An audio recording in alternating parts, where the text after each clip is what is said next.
Congo, ekolo na biso tobongisa yango Congo. Congo, ekolo monene tobosana te Congo.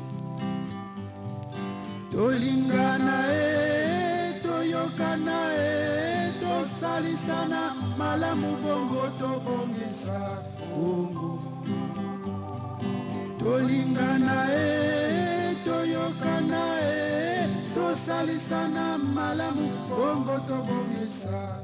Présenter l'Assemblée nationale dans son organisation, son fonctionnement et ses missions nécessite un bref rappel historique de la fonction législative dévolue aux Congolais, de l'Assemblée territoriale du Moyen-Congo en 1954, en passant par l'Assemblée législative du Moyen-Congo de mars 1957, avant l'indépendance de la République du Congo le 15 août 1960, et ce jusqu'à nos jours. Tout part de la loi 4 de 1956 qui accorde l'autonomie aux colonies françaises dont le Congo. Une autonomie consignée dans la Constitution du 4 mars 1958, issue du référendum du 28 septembre de la même année. La République du Congo naquit à Pointe-Noire et lors de sa toute première session, l'Assemblée congolaise, qui vient juste de se constituer en 1959, transfère la capitale du Congo à Brazzaville, qui fut capitale de l'AF, Afrique équatoriale française.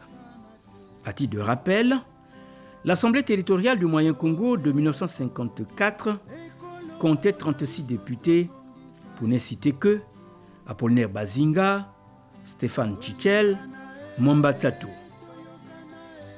L'Assemblée législative du Moyen-Congo de mars 1957, quant à elle, avait pour tête d'affiche l'abbé Fulbert Yulu, Georges Yambo, Marcel Ibaleko. La fonction législative véritable n'est devenue effective qu'à partir de 1959, soit un an avant l'indépendance du Congo. En mars 1961, une nouvelle constitution est adoptée. Alphonse Massamba Deba est élu président de l'Assemblée nationale.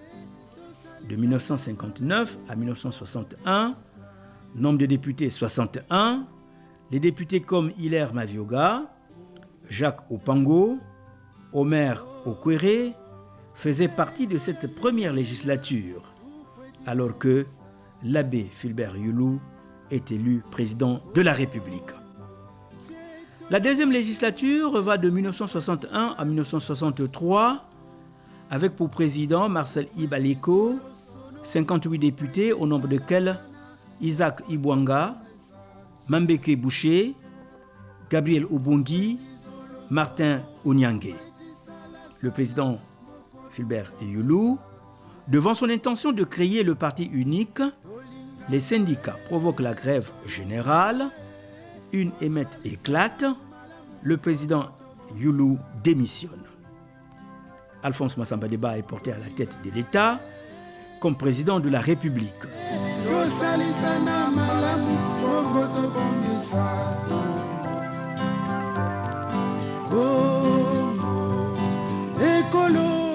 Le Congo rentre dans le système de parti unique. Le MNR, Mouvement national de la Révolution, est créé. Une nouvelle constitution remplace celle de 1961. La troisième législature est née, elle va de 1964 à 1966. Léon Robert Angor est élu président de l'Assemblée nationale. Nombre de députés 55. La quatrième législature va de 1966 à 1968 avec pour président de l'Assemblée nationale Georges Mouyabi. Des luttes internes entre cadres du MNR conduisent au renversement du pouvoir de Massamba Deba en juillet 1968. Le commandant Marien Ngouabi est porté à la tête du pays. Le 31 décembre 1968, le Congo devient République populaire du Congo. La constitution est changée, le drapeau, l'hymne sont également changés. Nombre de députés, 115. La 5e législature a vu donc le jour, l'Assemblée nationale populaire. Cette législature va de 1973 à 1974. Président de l'Assemblée, Dieudonné Miakasissa. La 6e législature va de 1974 à 1979. Président de l'Assemblée, Alphonse Mouissou-Poiti. Nombre de députés, 153. Le président Marien Ngouabi est assassiné le 18 mars 1977. Le comité militaire du parti CMP s'installe, avec à sa tête le général Jacques-Joachim Yombi Opango. Le président légifère par ordonnance, par manque d'Assemblée nationale. Il quitte la présidence le 5 février 1979. Le 5 février 1979, le président Denis Sassou Nguesso est le président de la République. Une nouvelle constitution est élaborée. La 7e législature va de 1979 à 1989. Jean Gagazanzou est président. La 8e législature, 1989-1991, Bernard Kombo-Machona est président de l'Assemblée nationale avec pour secrétaire général Jean-Pierre Bayetena. Après l'effondrement du bloc socialiste, le vent de la perestroïka souffle sur l'ensemble du continent. Tous les pays ou presque à parti unique accèdent au multipartisme. Le PCT accède à cette exigence.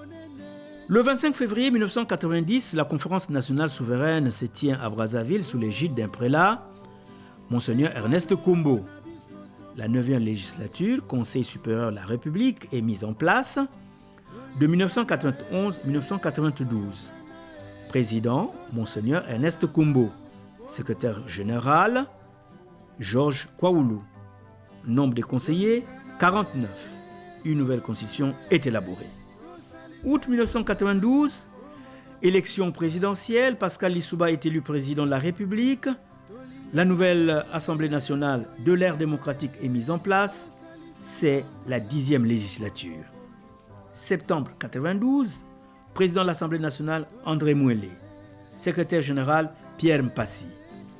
Des divergences surgissent entre les alliés, l'UPADES, parti majoritaire, et son allié, le PCT.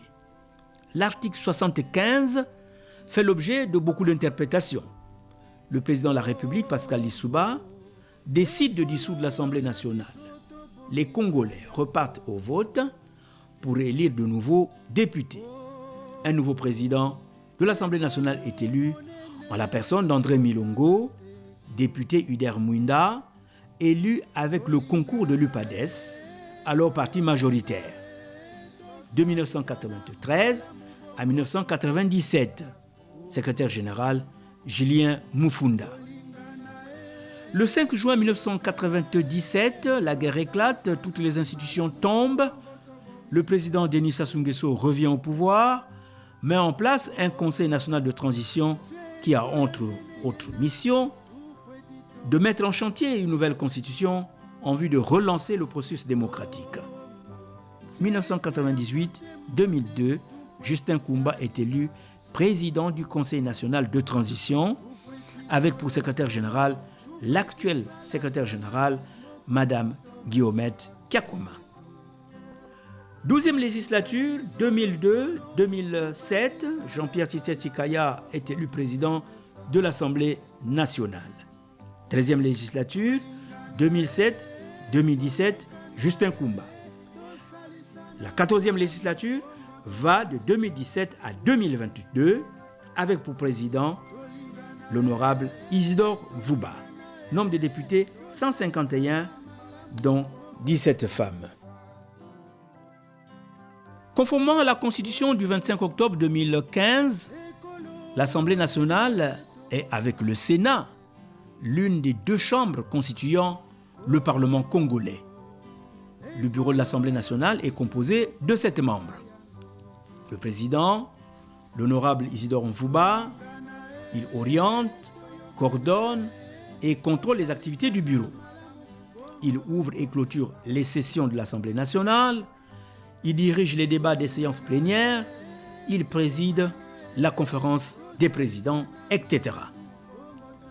Le premier vice-président, l'honorable Léon Alfredo Pimba, et le deuxième vice-président, l'honorable Roland Bouiti-Viodo.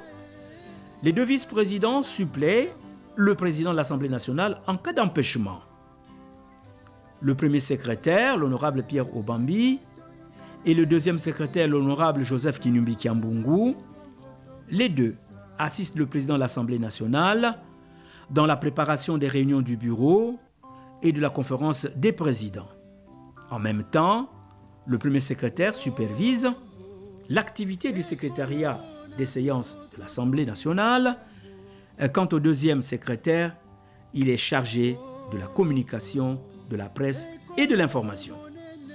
Le premier questeur, l'honorable Dolama Virginie Efragi, est la comptable de l'Assemblée nationale. Le deuxième questeur, l'honorable Karel Leonidas Moutom Mamoni, est chargé du matériel et du patrimoine de l'Assemblée nationale. Il y a également au sein de l'Assemblée nationale des groupes d'amitié et d'union parlementaire.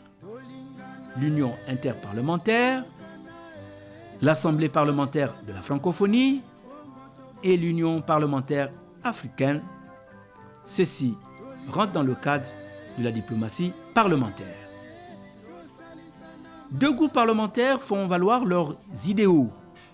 Ces groupes se caractérisent par une certaine discipline lors des votes des lois.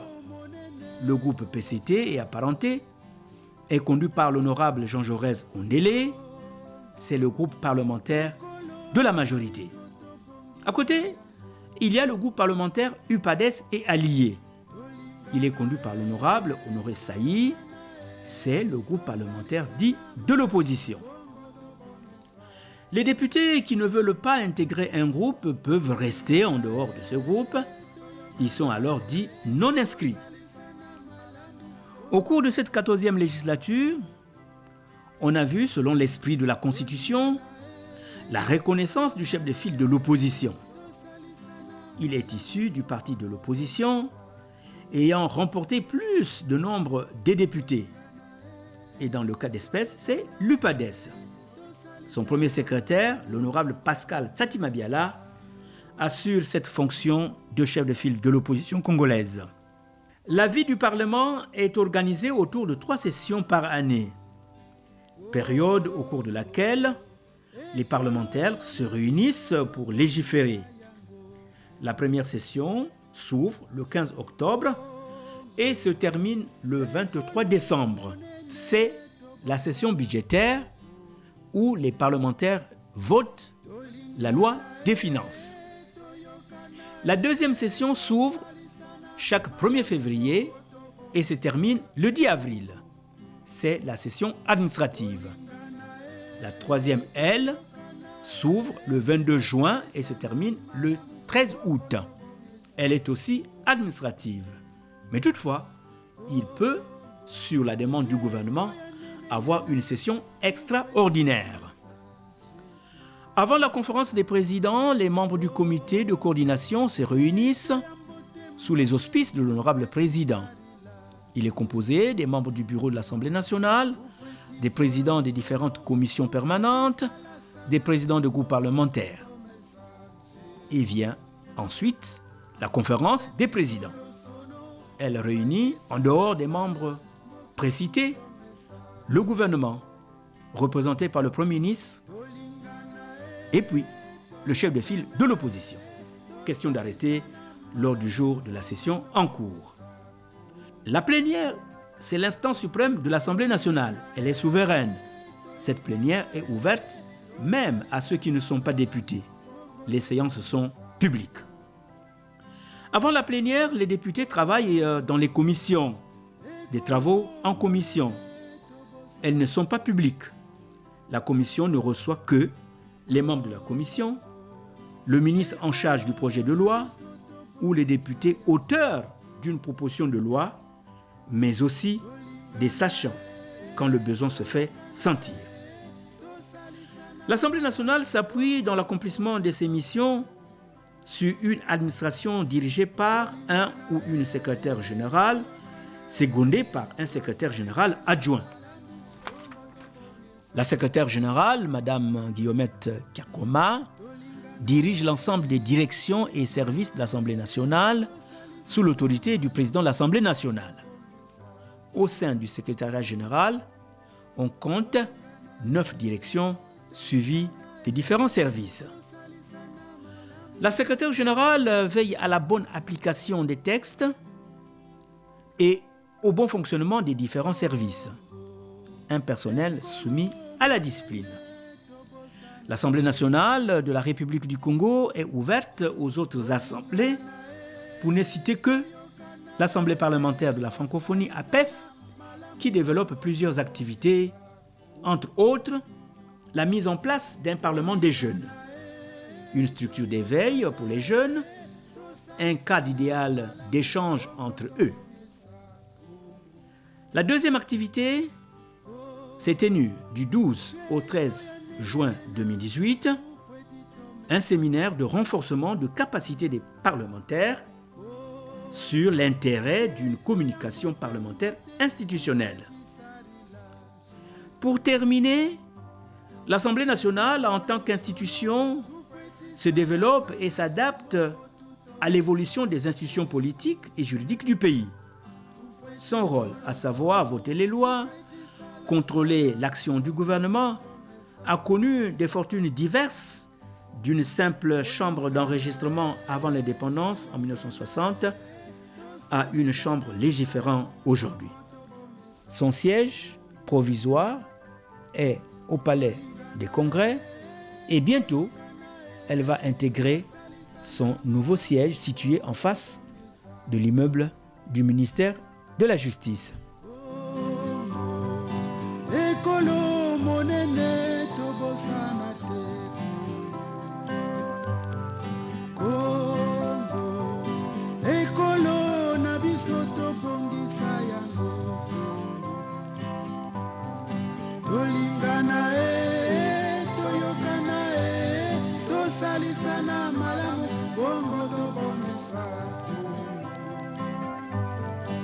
Tolingana toyokana tosalisana malamu bongo tobongisa. Tolingana toyokana tosalisana malamu bongo tobongisa. Tolingana toyokana tosalisana